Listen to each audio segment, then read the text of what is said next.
Hi అండి, శుభోదయం. ఇంకా ఎవరైనా నా ఛానల్ని సబ్స్క్రైబ్ చేసుకోకపోతే దయచేసి సబ్స్క్రైబ్ చేసుకోండి. మొక్కల పెంపకం, ఆరోగ్య విషయాలు, దైవిక సంబంధమైన విషయాల్లో విశేషాల గురించి ఈ ఛానల్ పెట్టడం జరిగింది.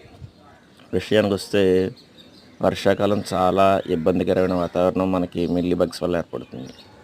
ఇది తొలుత మనకి కనపడకపోయినా చీమల ద్వారా మనం ఆనవాలు పట్టచ్చు. అంటే ఏ మొక్కకైనా కండ చీమలు కానీ మామూలు చీమలు కానీ ఎక్కువ పడుతున్నాయంటే ఖచ్చితంగా వాటిని మిల్లీ బగ్స్ ఆశ్రయించని గుర్తుపెట్టుకోవాలి. అలా మనం గమనించి దానికి మొదట్లో కొంచెం పసుపు రంగు డాట్స్ ఏర్పడడం కానీ లేదా మొక్క క్షీణించడం కానీ సడన్గా చనిపోవడం కానీ జరుగుతుంటాయి. ఇప్పుడు చూస్తున్నది మిల్లీ బగ్స్, వైట్ కలర్ చూసారు ఎలా ఉన్నాయో. అది మనం వీలైతే నలిపేసి ఆ కొమ్మను కట్ చేయడం కానీ లేదా అక్కడ నలిపేయడం కానీ చేయాలి. మనం చేతితోటి ఆ పురుగులను చంపేయాలి. ఇది ఫస్ట్ రెమెడీ. ఇక రెండో విషయం, బాగా పనిచేసేది అన్నం, నీళ్ళు. అన్నాన్ని ఒక 3 రోజులు నీళ్ళల్లో నానబెట్టి ఒక గ్లాస్కి 2 గ్లాసులు వాటర్ పోసి ఫెర్మెంట్ చేసిన తర్వాత 3వ రోజు లీటర్కి 2 లీటర్ల నీళ్ళు కలిపి దాన్ని స్ప్రే చేస్తే బాగా పనిచేస్తుంది. ఇది మంచి రెమెడీ అని చెప్పచ్చు.